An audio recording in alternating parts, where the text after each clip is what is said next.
check. That is a hot mic. That is a hot mic. So anyone that is watching on Whalebone right now, my apologies, but I can't see your chat. I've had to swap out one of the cameras because some of the cameras I use are iPhone cameras, specifically these two angles.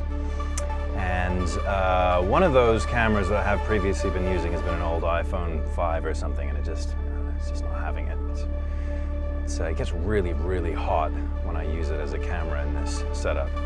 Incidentally, if you are doing your own live streaming and you need cameras and you have old iPhones knocking around, they're actually excellent cameras, and there's a really great app called OBS Camera for iOS, and that will allow you to use your iPhone as a camera in your streams.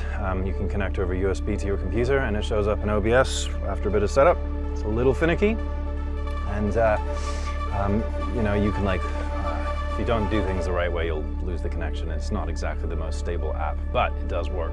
But I had to use my real phone today for one of the cameras, so I can't see Whalebone. So much apologies. Would love to interact with you today, but I can't. But if you do want to say something, come over to Twitch. So with all that said, I am going to do some stuff. But what stuff am I going to do? The stuff that I want to do is I want to spend some time with sound design. I'm actually going to turn the lights up for a bit so you can see everything. I'm going to shut you up a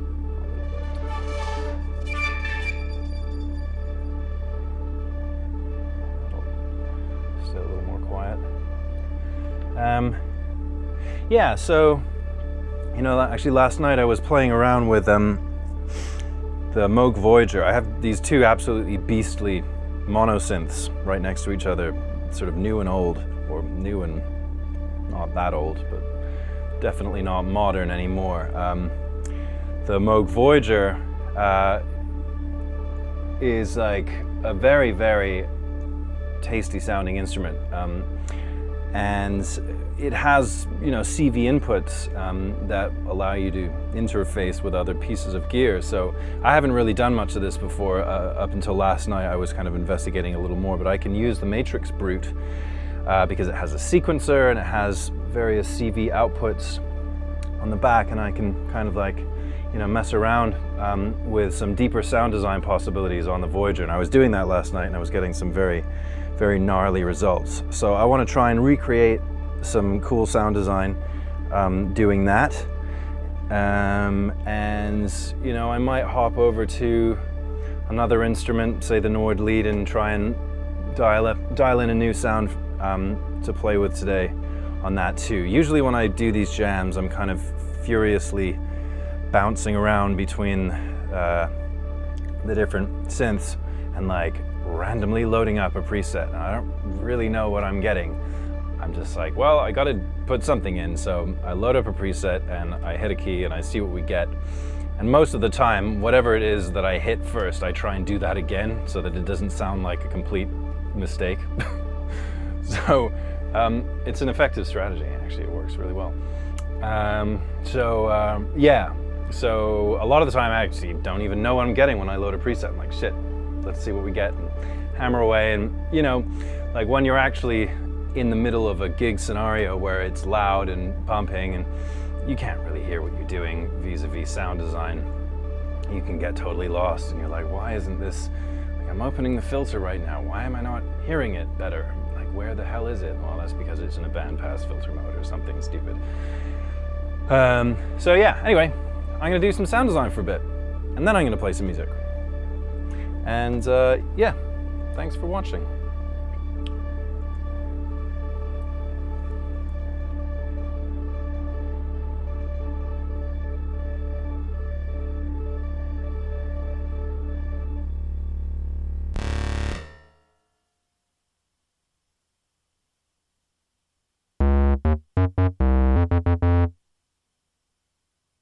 suppose maybe it's a good idea to talk while I'm working. See if I can do this without feeding back my monitors too much. I suppose I could go on headphones. You know, over on the back of the Matrix Brute here, we have all these CV outputs, and one of the things that I've actually already got set up is I'm sending the gate output from out of the Matrix Brute into one of these other modules here. It's a standalone module called the Zero Coast from Make Noise. And I think it's actually just to tame the voltage that's coming out of this thing to a level that the Voyager can deal with, because the Voyager only deals with plus or minus 5 volts. And I think, I mean, I'm really not sure because I'm not that knowledgeable about modular synthesizers, but I think the more modern synths are sticking out like 10 plus or minus 10 volts on their outputs. So I actually had to kind of like tame the output voltage of the gate, of the sequencer gate. So that's what's happening, and basically what that means is that when I play a sequence on the Matrix Brute, or I'm going to make a sequence, I'm just going to put 4 notes down, and yeah, and then if we are playing, which we are, okay, so right now we're actually hearing the sound of the Matrix Brute, which we don't want, and I'm just going to turn the oscillators off. So we're not even listening to the Matrix Brute. All we're doing is sending a pulse. And we can actually see here on the O coast that we are indeed getting a pulse. So that is going over here to these cables, and that is on D. So I will find D. Here is D. And let's put D into our envelope gate input. Okay, so theoretically, it's now receiving a gate, but it's not actually doing anything. Because you have to turn on the keyboard on envelope gate. So it's now, rather it's set to external. So this is cool. We're now using a sequencer from Matrix Brute to send, all it's doing is sending trigger. It's just saying on. It's not saying what note. So if I hit a note on the keypad on the Voyager, it will just now play that note because I've basically tuned the oscillators to whatever frequency. Let's just hang around and see for a bit. Well, now what? Now we want to make some kind of gnarly sounds, and I think I'm going to have the frequency of those gates, and also I'm going to make the gates longer, so I can push and hold the note and tap, and now it's holding for a whole note. Cool. All right. And then I can do things like turn release on. Okay. So we are hearing the sound of one oscillator from the Voyager, and the rest are off. Now we can do all sorts of gnarly things to these oscillators using its own oscillators or using other control stuff. So start by modulating the wave selector. It smoothly scans between, you know, almost sinusoidal triangle wave to a sawtooth wave, very rich in harmonics, to your classic square and pulse width. I think we can get, well, I know we can get the Matrix Brute to control this. I mean, we could use an LFO on the Voyager for that, but I want to save that for maybe something else. So we're going to use C on this cable here. I think we're going to use C. Why not? Let's use C. And we're going to go out of LFO1 amount. And then over here, we're going to go C into, wave control inputs. So now, we should be getting something that sounds like that when I go LFO1 to LFO1 amount. Here we go. Excellent. Okay.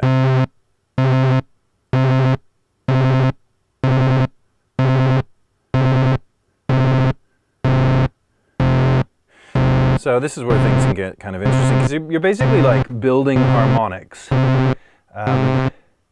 You know, this is just one wave, one single oscillator that we're hearing at the moment, and we're looking for all sorts of interesting ways to kind of create harmonics. And effectively, like this LFO that I'm controlling the wave selector with is in essence functioning like another oscillator, especially when you get up to the very, very high rate that you can get to. And you can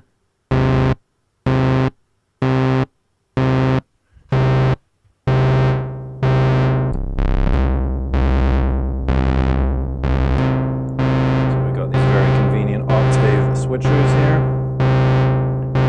Just gonna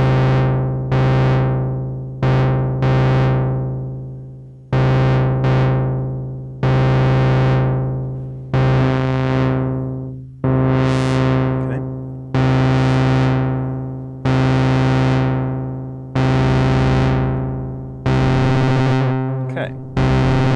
So let's do more fun things. I want to modulate the speed of the LFO, so I want the speed of the LFO to kind of rise or fall or something. So what we're going to do is we are going to create a custom mapping to LFO1 rate, and then we are going to assign envelope 3, which will trigger every time the note is triggered by the sequencer. And we're going to apply envelope 3 positive amplitude to the control of LFO1 rate.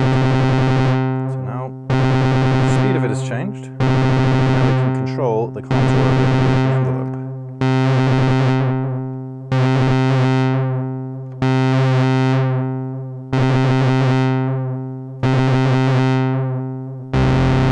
There we go.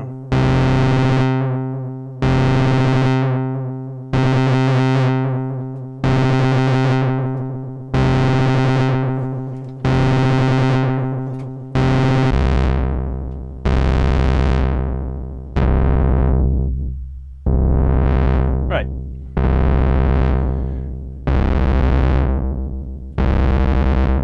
What else can we do? Sounding pretty gritty. And the cool thing is, like with the wave control on the Voyager, if I put it all the way over to the triangle wave, it's basically oscillating around that center point, so you get a much kind of cleaner sound apart from these little bitey bits. That's kind of interesting.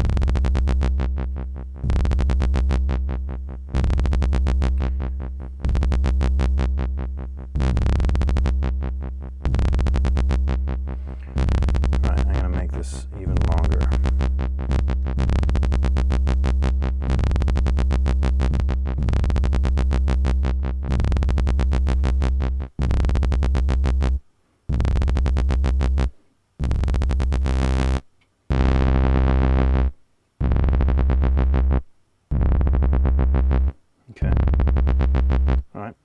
So we haven't even touched any of the modulation on the Voyager itself. All we're doing is we're just sending a note, we're triggering the envelope, the volume envelope, and then from the matrix brute, and at the same time the matrix brute has an LFO that is being generated based on, it is tied to the note trig. And then the envelope is controlling the rate of the LFO, so you get this kind of like fluttering, falling effect. Now we can introduce more oscillators in the Moog.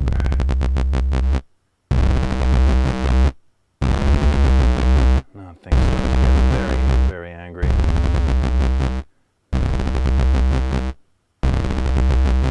And yeah, I think what I want is to modulate the entire pitch of the whole thing now. So, like, it's really just droning on one note. But now what I want to do is I want to kind of give it some movement in its pitch. So I think what I want to do is I want to use an LFO, the LFO of the Voyager, to control the pitch. And I want it to reset every time the note is triggered. So the LFO sync can be on an envelope gate. So that means when the envelope is triggered, the LFO is going to restart. And then, so some of the modulation is a little tricky, but what I do is I set my destination to be pitch on the modulation bus mod wheel. And let's see, what do I want my source to be? Well, I want the source to be a LFO. For now, anyway. And then shaping, you have this kind of extra control where you can sort of add how, like a secondary modulation source. But actually, at the moment, I'm just going to leave it on and see what we get. I turn the amount up and then push the mod wheel up.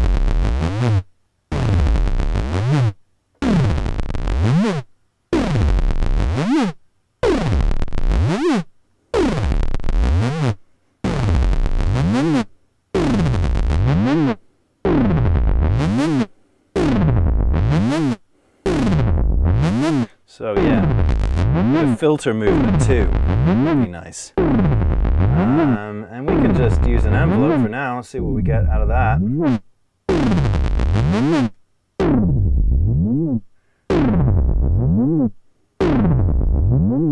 But I want it to also move up and down the same way the LFO does. So I think I can do that just with the other modulation bus. I can go source, triangle wave, LFO, and then destination. I want filter, and shaping is going to be on for now, and then amount. Here we go. Alright. So now we have something gnarly and silly.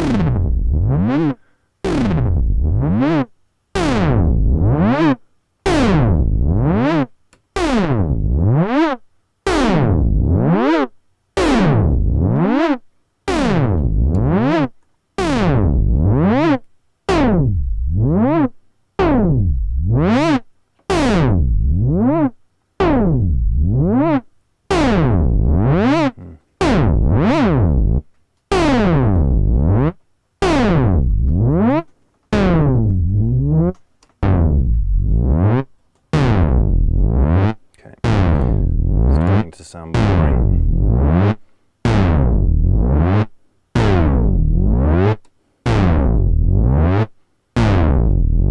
Okay, taking out oscillator 2, and what we're going to do is we're going to see about getting some FM going on.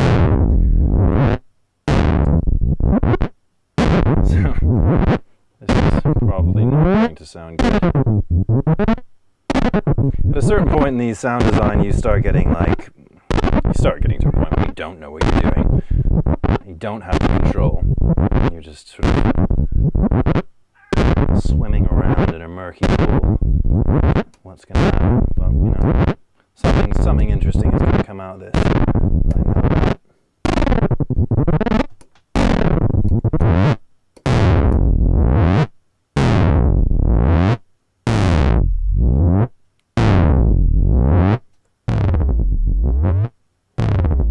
I know that.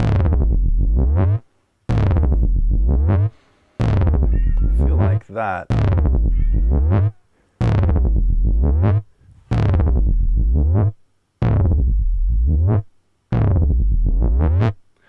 feel like that is actually a good starting point for me. Or is it? I might just keep fiddling for a while.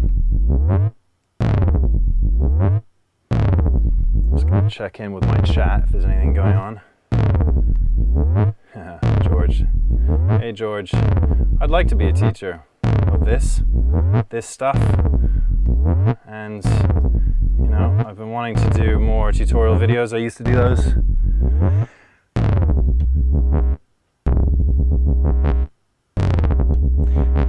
And yeah, I think I probably will get back into that. Anyway.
so that's the other, that reminds me of another kind of challenge with the sound design process in this kind of context.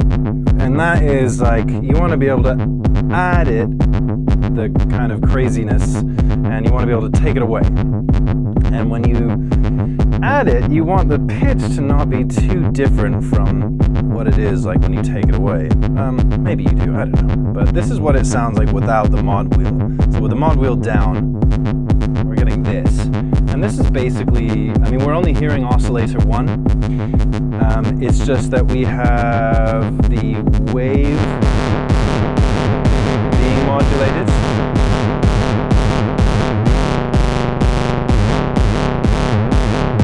And we also have the frequency of oscillator 3 controlling the frequency of oscillator 1 via linear FM. So that's without it.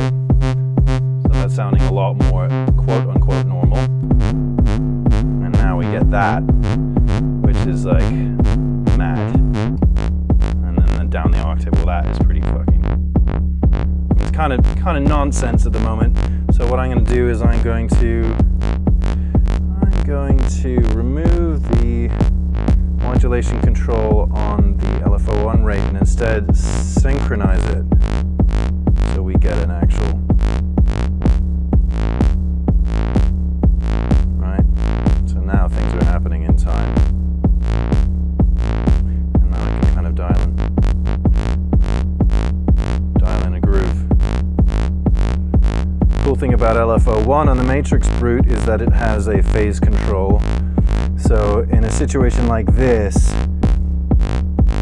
you know, I'm controlling the speed of it, but you want to like have the cycle of the LFO sort of start low and then ramp up high, but also do that in a very rhythmically pleasing way.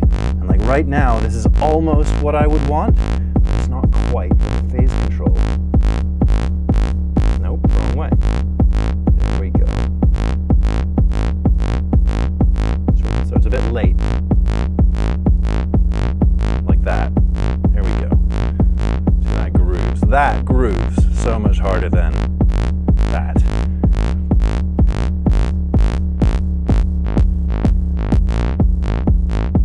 There we go.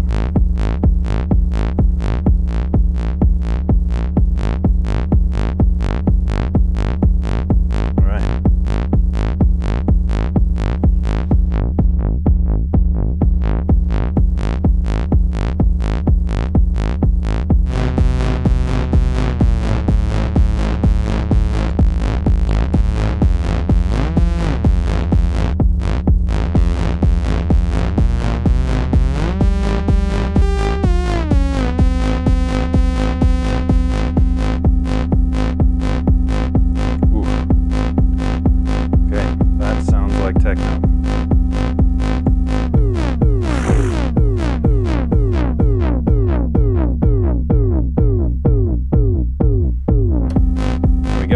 Okay, that's techno.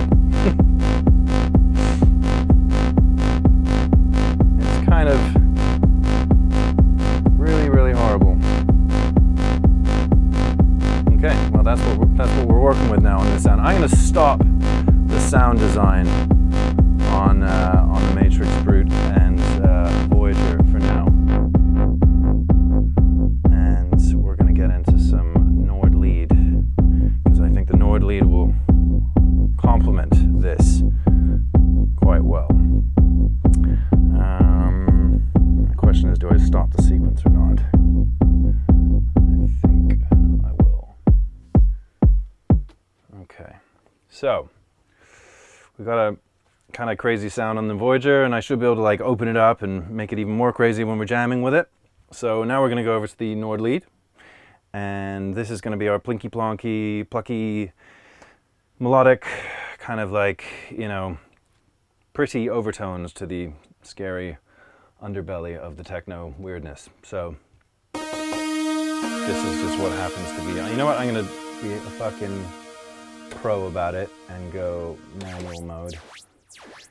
So that basically gives us, actually really what I want is a vanilla patch.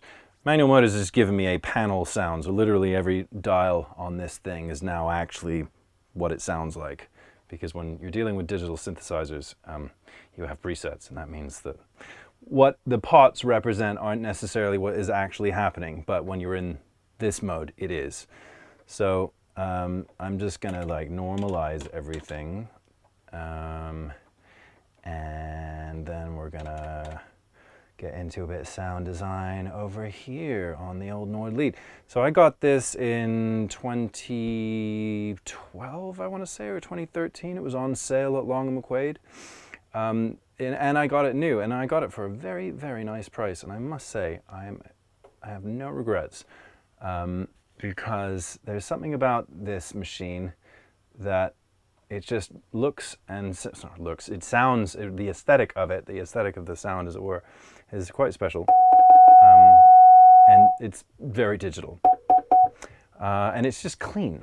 It's very, very clean. And I'm a huge fan. Anyway, so let's have some release. Sounds like a doorbell. So, you know, let's get a bit of wibbly wobble. And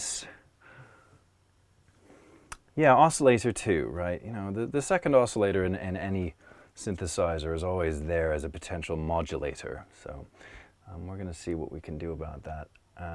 But if I just bring in a bit of oscillator 2 and I turn up the amount. Ooh. Now it's spooky. Right. Okay.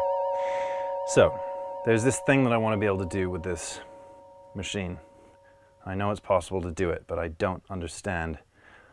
It's been really hard for me to get this right. So basically you can map velocity to any parameter using this velocity morph control, but it has a really unintuitive user interface. But basically the harder I hit this, the faster I want that to go. So I think if I push this and then I turn this up,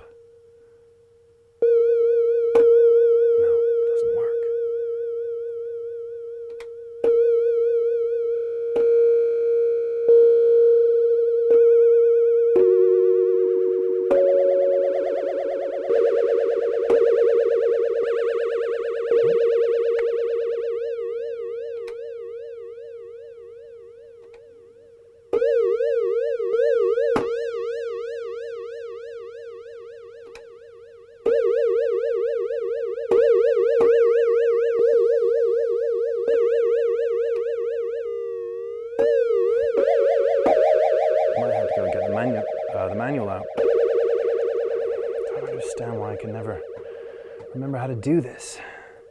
You push the button once, you set the lowest value, you push the button, you set the highest value, you push the button. Nope, that is not doing it.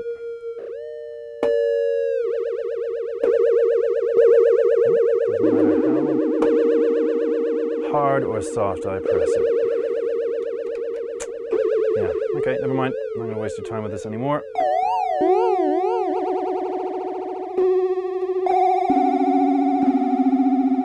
Okay.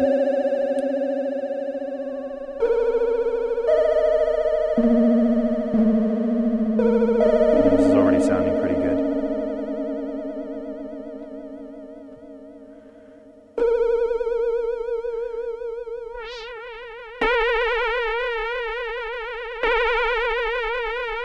All this is two sine waves, or one sine wave and a triangle wave, with the triangle wave FM modulating the sine wave. And then let's have a bit of envelope, filter envelope, shaping.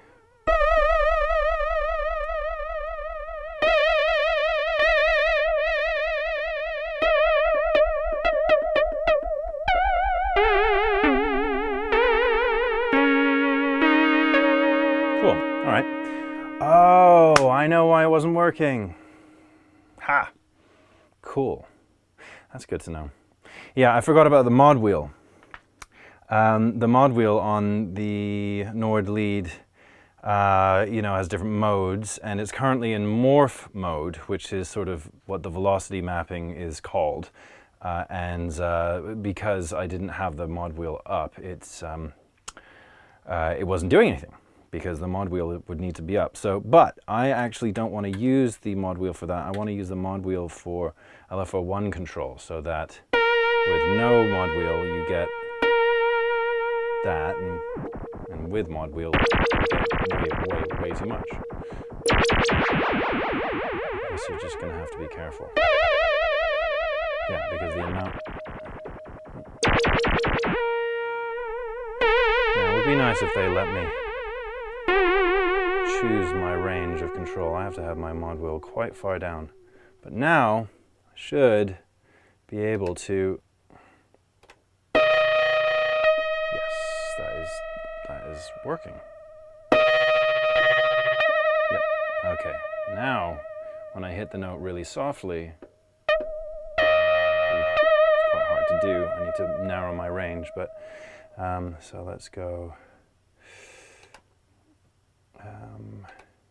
Let's see, what do I want? I want to go from here to here. There we go. Yes. Excellent. Oh, that is what good modulation design can do for sound design. As it can turn something that was kind of a little stale and pedestrian sounding into something much more interesting. And it just happens organically, just by virtue of you never being able to play the same velocity twice.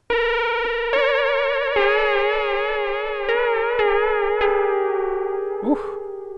And then I can control how much of that pitch wobble using the mod wheel. Now what this sound needs is reverb.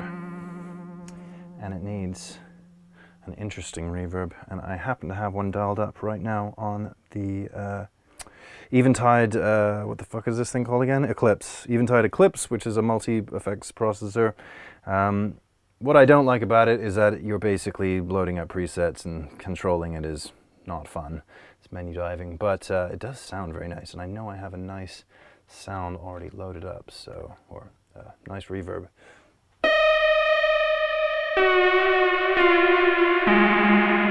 That's lovely. I like that.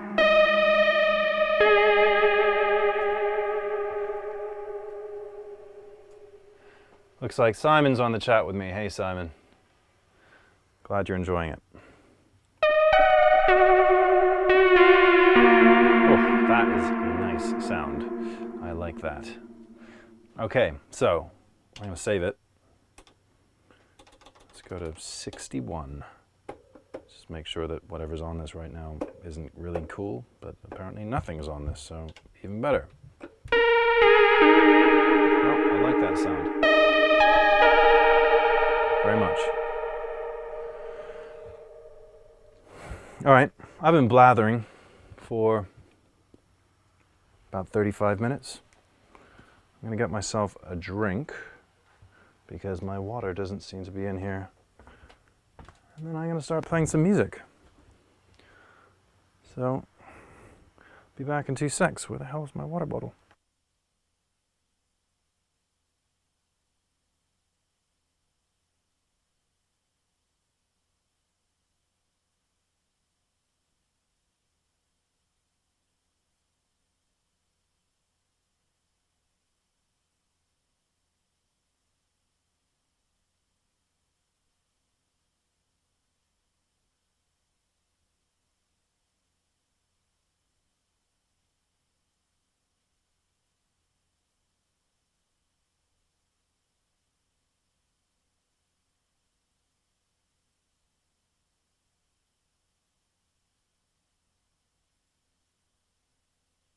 Okay, I'm back. I'm gonna turn the lights down. I'm gonna turn the air conditioning on. I'm gonna turn my microphone off. And we're gonna make some techno. Okay.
Just on note from Grid, let me get this right, Grid Rain 741 on Twitch.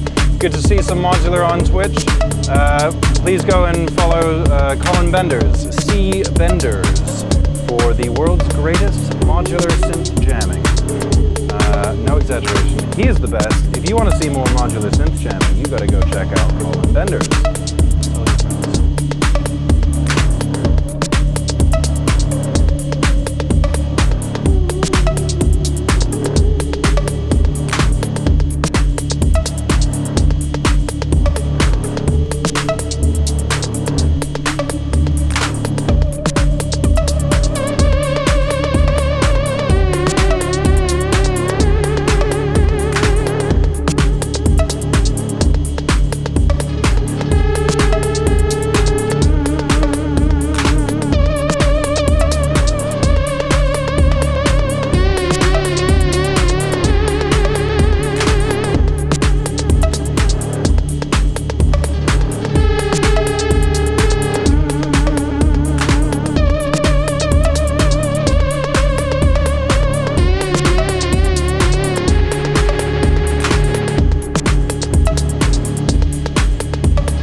if anyone's listening and you can hear what the fuck is going on over here, but I'm trying really, really hard to get the OP1 in sync.